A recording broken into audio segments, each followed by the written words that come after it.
noches a la audiencia de Detona, que el día de hoy nos recibe en un programa especial, en un horario especial, con unos invitados especiales y con un tema muy especial también. Es decir, hoy realmente estamos viviendo momentos muy especiales, muy, me atrevería a decir, disruptivos, y que definitivamente hay muchas cosas que no entendemos la mayoría de la gente. Por ello, me permití invitar el día de hoy a dos queridos amigos que además son expertos en materia constitucional. Los dos son abogados, los dos han sido diputados, han tenido puestos muy importantes en sus gobiernos estatales y federales, y me refiero a Juan Miguel Alcántara y a Carlos Angulo Parra. Bienvenidos, abogados. Gracias por la invitación. Gracias, Raúl. Es un placer estar contigo y con este amplio auditorio. Muy bien, pues voy a hacer una pequeña introducción con el ánimo de que la audiencia entienda de qué estamos hablando y de qué vamos a hablar. Como ustedes bien saben, desde el 5 de febrero del presente año, López Obrador presentó un paquete de reformas constitucionales, entre las cuales se incluía la del Poder Judicial. Por supuesto, durante el régimen de López Obrador no se pudo concretar muchas de estas reformas, o más bien, para ser preciso, ninguna, porque no tenían mayoría calificada, ya que para ello se requiere la mayoría calificada en ambas cámaras, tanto la de diputados como las senadoras. Pero el 2 de junio, el resultado electoral le dio el triunfo a la presidenta Claudia Sheinbaum Pardo y le dio la mayoría calificada en la Cámara de Diputados en un merequetengue y artimañas ahí muy elaboradas, que esas ya las hemos platicado y creo que no vale la pena volver a hacerlo. Ya está dada la mayoría calificada en la Cámara de Diputados. En la Cámara de Senadores les faltaba un voto y lo lograron a través de presiones, de amenazas y de muchos enjuagues más, y ya lo tienen ahora de nuevo. También, de nuevo no, lo tienen ahora en la Cámara de Senadores. Por ello, se presentó esta reforma al Poder Judicial y en un proceso totalmente desasiado, con muchas fallas que fueron notificadas en los medios de comunicación y también por parte de nosotros lo hicimos. Y por supuesto se presentaron pues muchas acciones de inconstitucionalidad, de inconformidad, amparos inclusive también, demandas y denuncias por parte de los trabajadores del Poder Judicial, que en estas cámaras han pasado también magistrados, ministros, trabajadores, miembros del sindicato del Poder Judicial, expresando sus opiniones. El día de hoy, martes 5 de noviembre, pues resulta que el Pleno de la Corte sesiona con el objeto de conocer el planteamiento que tenía o que tiene el ministro González Alcántara Carranca, que era una propuesta que ahorita la vamos a platicar, que sin ser abogado, yo estuve ahí revisándola y me da la impresión que más que jurídica es una propuesta político de solución para que no lleguemos a una confrontación entre el poder legislativo, ejecutivo versus el poder judicial. Es evidente que todo este entramado trae una serie de aristas que hay que explicar y que hay que entender, hay que digerir. Entonces, yo le pediría de entrada, por orden alfabético, no porque sea mejor ni nada, a mi querido Juan Miguel Alcántara, que nos explique un poco qué fue lo que sucedió el día de hoy, porque fíjense, mi querida audiencia, fíjense, el día de hoy se empezó a discutir si el Pleno de la Suprema Corte de Justicia tiene facultades o no para analizar, aceptar o desechar la reforma al Poder Judicial. Entonces, en base a esta premisa o a esta introducción, yo quisiera pedirle a Juan Miguel que sea tan amable de darnos una explicación para que los seres terrenales lo podamos entender. Con gusto, Raúl, espero ser lo más didáctico posible. Lo que el ministro Luis González Alcántara Carrancá presentó hoy, un proyecto que no se ha acabado de votar, se votó una primera parte.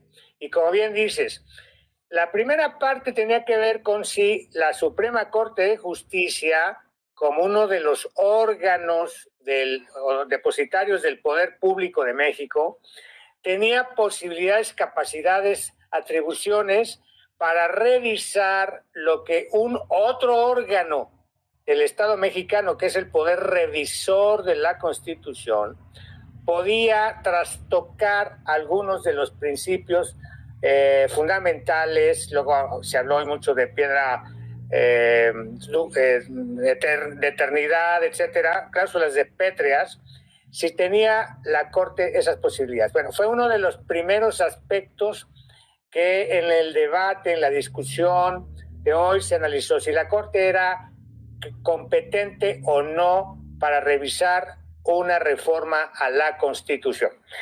La segunda parte que se revisó hoy, y todavía no se resolvió el fondo, era si estaban legitimados quienes impugnaron la reforma a la Constitución relativa a los poderes judiciales del país. Y aquí es donde se pronunció, sí, efectivamente, la Corte hoy, de que ni los gobernadores de los estados que la impugnaron, ni los partidos políticos que presentaron las acciones de inconstitucionalidad tenían legitimación. Pero vamos a centrarnos en esta primera parte. La Corte sí, en mayoría decidió que tenía atribuciones para, como órgano, como tribunal constitucional, como todos los tribunales constitucionales del mundo, para revisar inclusive reformas a la Constitución por el órgano revisor de la Constitución, que no es lo mismo, se dijo claramente, el constituyente originario, que en este caso es el derivado de la Constitución de 1917, con el poder revisor de la Constitución. Aquí hay un tema de semántica que no me voy a tener mucho, pero luego se habla del constituyente permanente, y esa es una muy mala expresión, porque el constituyente permanente no existe. Lo que existe es un órgano conformado, decidido, resuelto por el constituyente originario, que es el poder revisor de la Constitución. Bueno, fue parte de lo que implicó una interesantísima discusión, en primer lugar, si la Corte tenía atribuciones o no para revisar resoluciones del poder revisor u órgano revisor de la Constitución. Y se dieron varios argumentos, me parece a mí muy sustantivos. Subrayaría los del ministro Gutiérrez Ortiz Mena, pero voy a hacer ahorita, para abrir espacio también para mi amigo Carlos, que los primeros planteamientos fueron estos. Si la Corte tenía atribuciones para revisar una reforma a la Constitución, tema número 1, y luego tema número 2, y apenas hablando de lo procedimental, si estaban legitimados los gobiernos estatales que la impugnaron y los partidos políticos, sobre todo los partidos políticos, porque fue sobre lo cual sustancialmente el ministro ponente, Juan Luis González Alcántara Carrancá, construyó su ponencia. Me detengo aquí. Muy bien, gracias. Miguel. Sí. Mira, voy a entrarle yo por un lado un poquito diferente. Tenemos la Constitución, como bien lo menciona Juan Miguel, que originalmente fue promulgada y establecida y decidida por el constituyente en 1917. Ese es el constituyente originario, que allá hay una cierta discusión curiosa, porque el presidente Carranza la presentó como una reforma a la Constitución del 57, pero cuando se metieron todas las cláusulas sociales, pues en realidad se hizo una nueva Constitución. Entonces, pero esa es la Constitución original para los efectos de lo que estamos hablando, la 1917. Y luego viene una serie de disposiciones en la Constitución para que un órgano derivado de la Constitución original sea la que haga las enmiendas a la Constitución posteriores. ¿Okay? Luego, en 2011 tuvimos una gran reforma constitucional del artículo primero, en donde saca lo que se conocía y lo conocimos desde la primaria, las garantías, las famosas garantías individuales, e introduce el concepto de derechos humanos. ¿Okay? Que por cierto a mí me tocó esa reforma estando en el Ejecutivo Federal como titular de enlace legislativo de la Secretaría de Gobernación. Ese aspecto de derechos humanos abre un sinfín de posibilidades relacionadas con la posibilidad de atacar cambios constitucionales hechos por el órgano revisor de la Constitución. ¿Por qué? Porque tenemos como piedra angular, digamos, irremovible, lo que se le llamaba la cláusula pétrea, ¿no? Que es todo lo que tiene que ver con derechos humanos. Y una de las cosas principales en donde se enfocan los derechos humanos es de que tus derechos deben de ser defendidos por un órgano independiente al Poder Judicial y al Poder Ejecutivo y al Poder Legislativo, que debe de ser totalmente ajeno e independiente del Poder Ejecutivo y el Legislativo. Entonces, la reforma constitucional que se planteó está prácticamente subsumiendo al Poder Judicial a los dictados del Poder Ejecutivo y el Poder Legislativo. Ese es el fondo que se quiere atacar. Hacemos eso a un lado. La segunda postura tiene que ver con procedimiento, un poco con procedimiento, y me explico. Existen diversas formas de atacar acciones del Congreso o del órgano revisor, inclusive, por diversas vías. Las vías más modernas que hay son las que se llaman acciones de inconstitucionalidad. Y dentro de las acciones de inconstitucionalidad hay dos vertientes. Una vertiente, que es la principal, digamos, la principal avenida, es la que pueden ejercer las minorías en la Cámara de Diputados o en la Cámara de Senadores, cuando esas minorías tengan cuando menos un 33%. ¿Okay?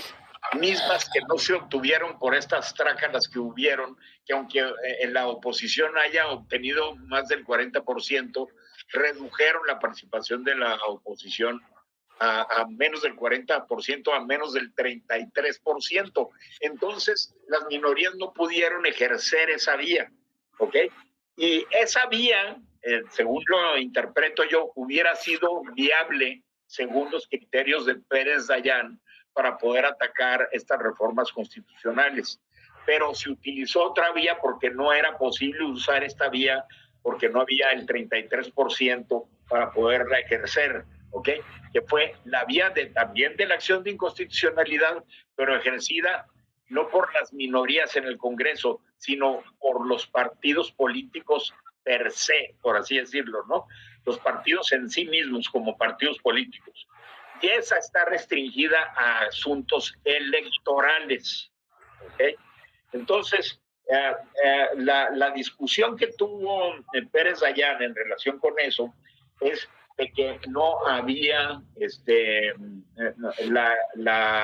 la posibilidad de analizar el fondo para los asuntos de esa índole electoral, porque no le daba la materia, ¿okay?, a los partidos para hacer esa reforma. Lo que me gustaría que me diera su opinión Juan Miguel Alcántar, que es inmensamente más erudito en la materia que yo, es que Pérez Dayán se metió mucho en el tema relacionado con la imposibilidad de hacer revisiones a la Constitución y dio varios precedentes en relación con esto, de que se obtuvieron, si mal no me equivoco, en 2016, de que la Suprema Corte no podía hacer revisiones a la Constitución. Entonces, se votó en el sentido de que no se le dio legitimidad a los gobiernos de los estados, sí a los partidos políticos, pero no procedía la vía de lo que ellos querían hacer. Entonces, luego también se discutió si era necesario tener una mayoría calificada de 8 votos o de 6 votos, porque ya cambió la Constitución y ahora son 6 votos para la mayoría calificada y no hubo ninguna aclaración en la Constitución respecto de qué pasa si hay 11 ministros y hay una mayoría calificada que se requiera de 6 votos. Bueno, se votó eso y se perdió, se dijeron, la mayoría calificada continúa siendo 8 votos mientras haya 11 ministros. Y finalmente se resolvió no hacer una resolución en el sentido de la validez o la invalidez de las reformas constitucionales, sino fue una resolución de que no procedía la vía por un lado y quedaba la cosa en suspenso. Luego viene la cuestión de los amparos, que ahí, Juan Miguel, quiero que entre más en detalle. Hay otras vías también para echar abajo posibles reformas constitucionales, que son las vías del amparo. Pero el amparo ha sido acotado a que la persona que se llama quejoso, que interpone el amparo, que demanda el amparo, es la única beneficiaria del resultado de la resolución en amparo. Entonces, los jueces y ministros y magistrados pudieran interponer, ya han interpuesto muchos juicios de amparo, y todos esos, parece ser que gran parte de ellos los va a tener bajo su cuidado Pérez Dayán. Entonces, esa es otra de las vertientes. Ahora sí me gustaría que Raúl nos dirigiera por otro lado y que Juan Miguel nos aclarara tantas dudas que tenemos. Bueno, yo creo que es importante ir concluyendo lo que se aprobó y no se aprobó, aunque Carlos ya lo dijo. Y quiero ser muy preciso en esto. El día de hoy, la Suprema Corte de Justicia toma la decisión, porque creo que así fue, ¿verdad?, de que con 8 votos se requieren para que el Pleno de la Corte decida o no revisar la Constitución. Por lo tanto, como no se juntaron los 8 votos, esa revisión ya no se va a hacer. ¿Es correcta la interpretación o estoy equivocado? No es correcta. Lo que los ministros, vamos a ser puntuales. Lo que los ministros resolvieron hoy es que las acciones de inconstitucionalidad que presentaron los dirigentes de los partidos políticos se desestiman, se declaran improcedentes, pero esa parte está clarísima. Pero cuando se plantea el tema de la validez de la reforma, de acuerdo, vamos a diferenciar aquí un tema muy técnico que me parece que si no somos capaces de explicar, de entender, y vi que la ministra Lenia, ni Loreta, mi amiga, compañera de toda la carrera, lograron entender temas muy técnicos. Lo que se estaba votando, como dijimos desde el principio de mi intervención, era quién estaba legitimado para plantear una acción de inconstitucionalidad, tema número 1, que eso sí se resolvió, los que la plantearon no estaban legitimados, pero tema número 2, un tribunal constitucional puede declarar con base en los principios del derecho constitucional o el constitucionalismo convencional que una norma es válida o inválida en relación con el equilibrio de poderes, la división de poderes, la autonomía de los poderes. Aquí estamos en la segunda parte.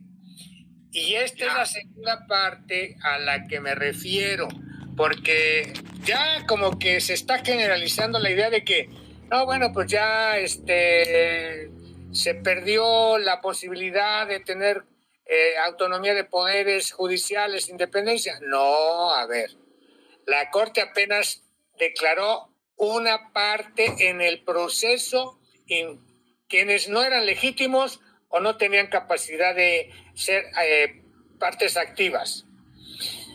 Pero falta la segunda parte, que esta es la que, aunque varios de los ministros y ministras ya abundaron en ella, y ya Carlos también se adelantó a este aspecto, la segunda parte sí tiene que ver con la convencionalidad, con los tratados internacionales, particularmente ya vinculados con principios de la Constitución que tienen que ver con la división de poderes, el equilibrio de poderes.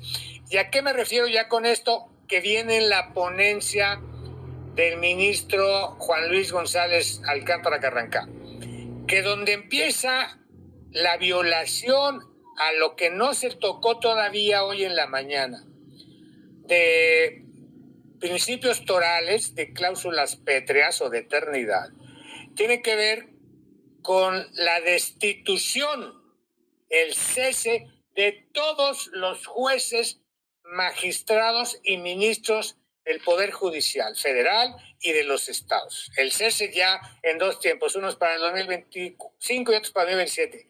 Esa parte no se ha tocado, no se mencionó hoy, pero esa es la parte sustantiva de lo que sí tiene que ver con deshacer los equilibrios, contrapesos de poder y algo que está vinculado con derechos humanos explícitamente reconocidos en la Carta de Derechos Humanos del continente, la Interamericana. La americana, donde sí de manera explícita se habla del derecho humano a la impartición de justicia por órganos autónomos, tribunales autónomos. Independientes. Esta parte, el ministro González Alcántara Carrancá la desarrolla mejor que la previa, la de la legitimidad, porque yo sí también tendría cuestionamientos al proyecto que hizo el ministro, pero ahorita ya vamos a lo que pasó hoy y a lo que puede venir. Y lo que puede venir tiene que ver con eso.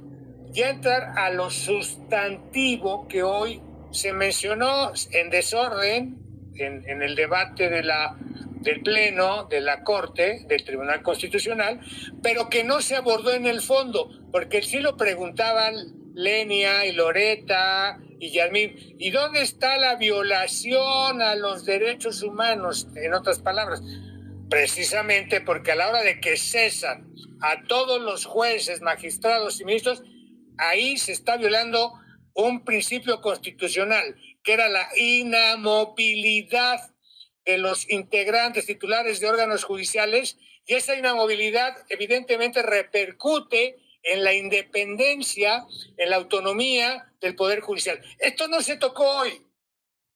Ahora, como ya se resolvió lo que se resolvió, entonces viene la segunda parte, que van a resolver en relación con los juicios de amparo. Ya es otras partes que activaron. Es otro juicio totalmente distinto. Mecanismos de defensa en relación con los derechos humanos, aparte de las acciones de inconstitucionalidad y las controversias constitucionales. Y entonces aquí resulta, casualmente, que le toca al ministro Pérez Dayán que todos los juicios que se habían ya direccionado para él en materia de juicios de amparo, le va a tocar a él proponer en esa acumulación las resoluciones. Entonces, vamos a terminar de ver qué sigue en la resolución del fondo. Exacto. El fondo no se ha abordado, hay una cosa ya no estamos hablando de anticipado. Juan Miguel, hay una cosa muy importante que quiero que opines. A ver, ¿qué opinas? En esa resolución, a nivel de los juicios de amparo, no se necesita una mayoría calificada, se necesita una mayoría simple. Y ahí es donde está el meollo del asunto, que cuando lleguen toda la retaíla de juicios de amparos a Pérez Dayán, si Pérez Dayán vota en contra, vamos a llamarle así, todos los demás van a votar a favor, la mayoría va a votar a favor. ¿Ok? Ahí está el escenario, por eso es donde está el meollo de la cosa. A ver, primero veamos lo técnico, que hoy en la Corte no se logró que los ministros y las ministras discutieran en orden el proceso de deliberación de la ponencia del ministro Juan Luis González Alcántara. Se brincaban de unas partes a otras y ese desorden, pues al final del día creo que generó confusión, no solo hacia adentro de los ministros y las ministras, entre ellos mismos. Lenia estaba pidiendo claridad, si se estaba declarando la invalidez o no, y por supuesto dijeron que no, que todavía no se había declarado la invalidez. Entonces hay un desorden provocado por los propios ministros y ministras. Pero luego también nosotros no contribuyamos a esta confusión.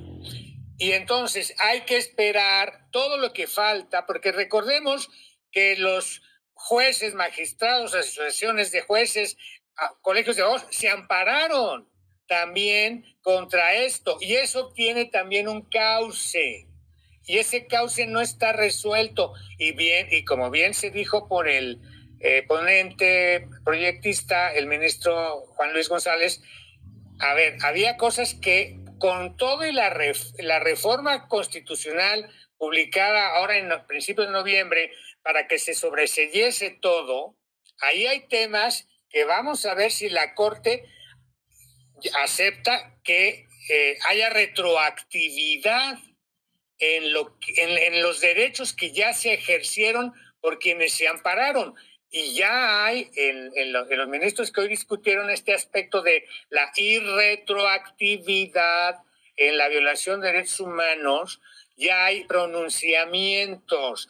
Entonces, yo creo que sí hay que, primero, tampoco decir que estamos muy satisfechos con lo que hoy sucedió, quienes tenemos perspectiva de derechos humanos y la perspectiva de la convencionalidad que más fuerte nos va a apoyar. Y de hecho, me adelanto, lo que sigue en el supuesto de que no se reconozcan luego los juicios de amparo, porque vamos a ver qué van a resolver mañana. Yo estoy aquí con mis amigos de la Suprema Corte preguntando, ¿y mañana para qué citaron o pospusieron la sesión los ministros y qué van a abordar mañana miércoles? Y me están diciendo, pues estamos en eso, en saber qué vamos a resolver mañana miércoles. Bueno, pero no más allá de lo que vaya a pasar, Juan Miguel, se cerró, la sesión se cerró. No, se convocó a la de mañana. Ah, sí, pero la de hoy se cerró. Pero se cerró con los temas de no declarar invalidez.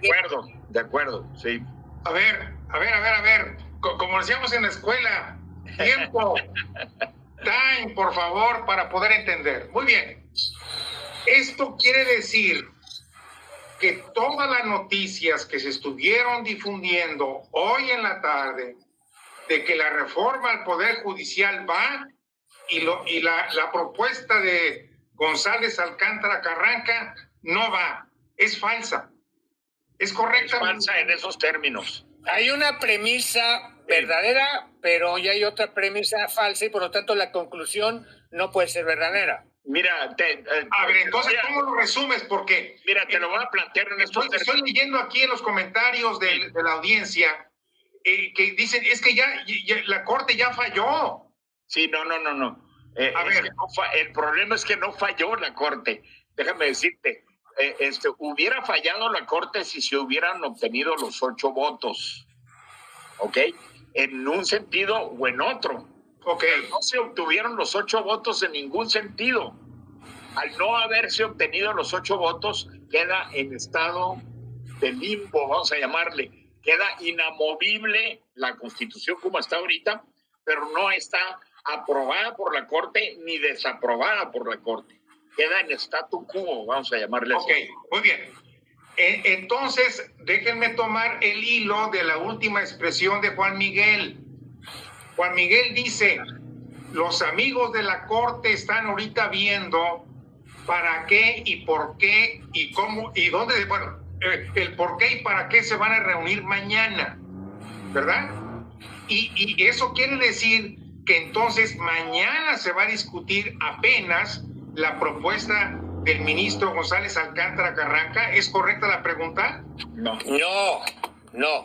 A ver, mañana no sabemos el orden del día, del contenido del orden del día de la sesión del Pleno, pero lo que sí sabemos es que están pendientes de resolverse los juicios de amparo que un universo de jueces, magistrados, magistradas, abogados, ciudadanos han interpuesto contra esta reforma judicial.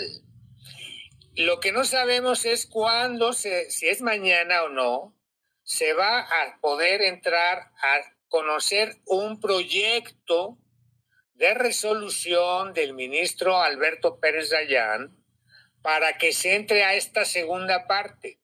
Y en esta segunda parte, por eso hablamos de limbo, Carlos y yo, en la segunda parte sí se va a poder considerar que todos los que se han amparado antes de la promulgación de la reforma de la supuesta supremacía constitucional publicada el 1 de noviembre, no pueden tener esa reforma una aplicación retroactiva en beneficio de esos que se ampararon antes de tiempo. Aunque la reforma diga que todos los juicios de amparo y suspensiones se sobreseen, la Corte va a tener que pronunciarse sobre ese punto.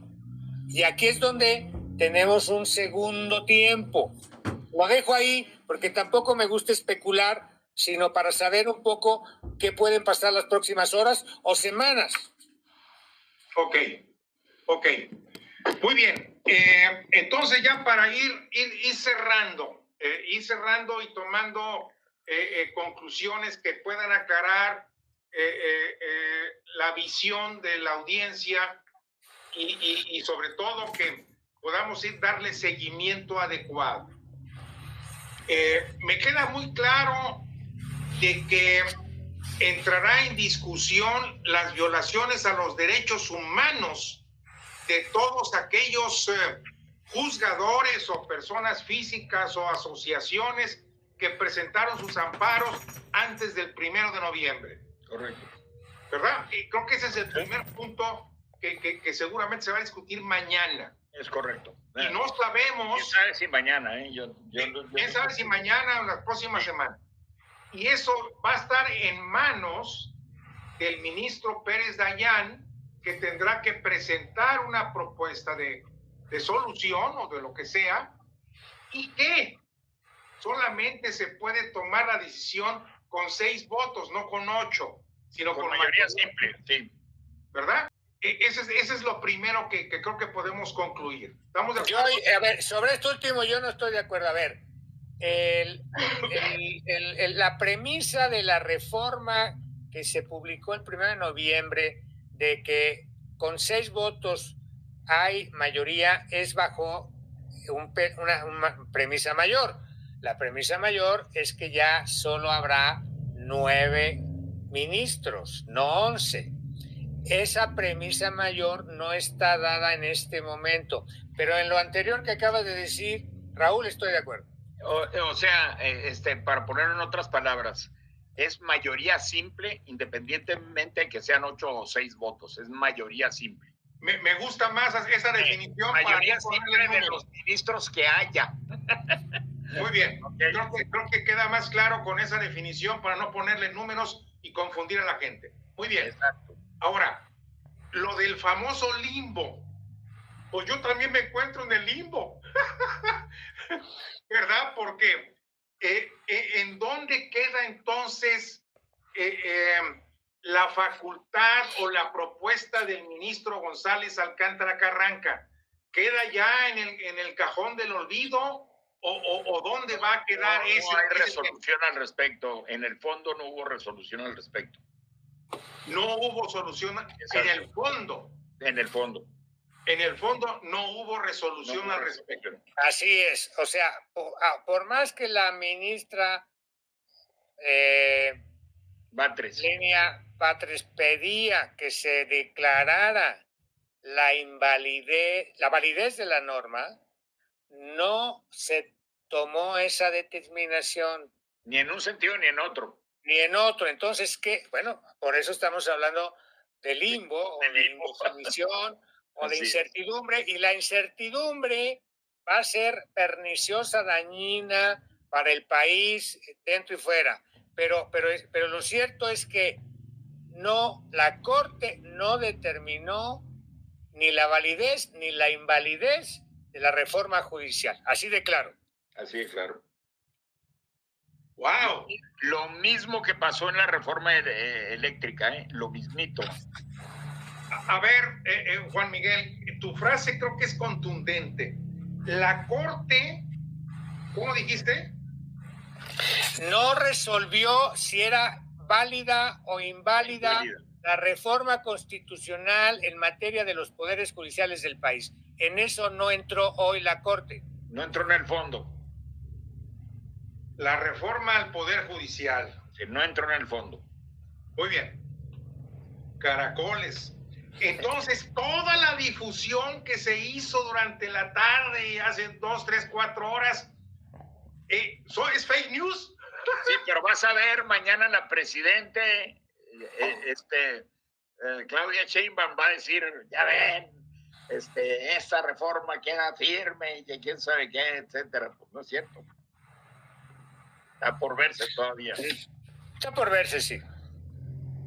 A ver, evidentemente desde los gobiernos hay narrativas que se hacen para favorecer la ruta que llevan, pero a ver, los que analizan, ven la letra chiquita de lo que sucedió hoy en Estados Unidos, en otros espacios, aparte de aquí de México, por supuesto van a saber que sí estamos en un estado de incertidumbre, de falta de claridad en la definición de la autonomía de los poderes judiciales de México, y que esa incertidumbre, aunada a factores externos, va a costarnos mucho las próximas horas, días.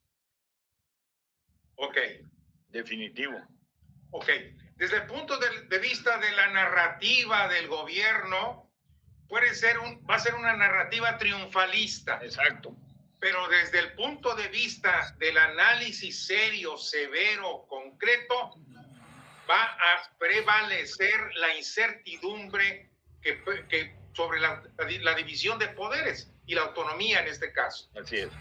¿Verdad? Ahora, hay que tomar en cuenta una cosa muy interesante, que los amparos nada más van a poder beneficiar a los quejosos. ¿Quiénes son los quejosos? Los que se amparan. Nada más a ellos. ¿Ok? Tengo entendido, Carlos, perdón por la interrupción, que son miles, Sí, yo sé. Y ¿en qué le beneficia esa situación al público en general? Le beneficia en que al ganarse esos amparos nos vamos a quedar con un poder judicial competente.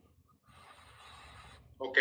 Si no proceden los amparos, pues los corren a esos y entran todos los juzgadores patito que van a querer meter. Bueno, aquí hay un tema también muy importante porque he estado leyendo aquí los comentarios de la audiencia. Entonces, el proceso de elección de jueces, ministros, magistrados y todo este tema sigue adelante, no se detiene, ¿verdad? Mientras no haya amparo, sí. Ajá. Sí, no, sí, a ver, no se detiene porque la Corte no resolvió sobre la suspensión Así es. de esos procedimientos electorales, que fue una parte del debate hoy interesante la mañana. Sí son procesos electorales y por eso insisto en revisar la intervención del ministro Gutiérrez Ortiz Mena. Pero como no hay suspensión porque se conformaron ya los comités de evaluación de los tres poderes, bueno, eso en tanto no se suspendía o no se ha suspendido por el Tribunal Constitucional la reforma al Poder Judicial, eso va a seguir avanzando hasta que no haya una determinación en el Tribunal Constitucional. Te lo voy a poner en números. Vamos a suponer, para efectos del ejemplo, que el poder, que los jueces, todos los juzgadores sean 10,000, ¿ok? Y que se amparen 7,000, ¿ok? Y que ganen los 7,000 en amparo. Para esos 7,000 se suspende el proceso electoral, para esos 7,000. Y para los que no se ampararon, continúa el proceso electoral. ¿Ok? Ay, Dios mío, qué lindo país en el que vivimos, Chihuahua, qué barbaridad. Bueno, pero salvo la mejor opinión de ustedes, me quedo con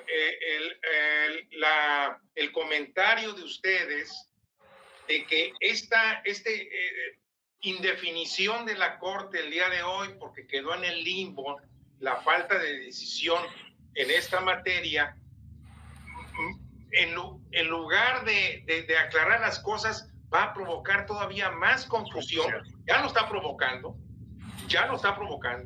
más incertidumbre, y por supuesto le da más gasolina a la narrativa del gobierno para decir la reforma va y seguimos adelante.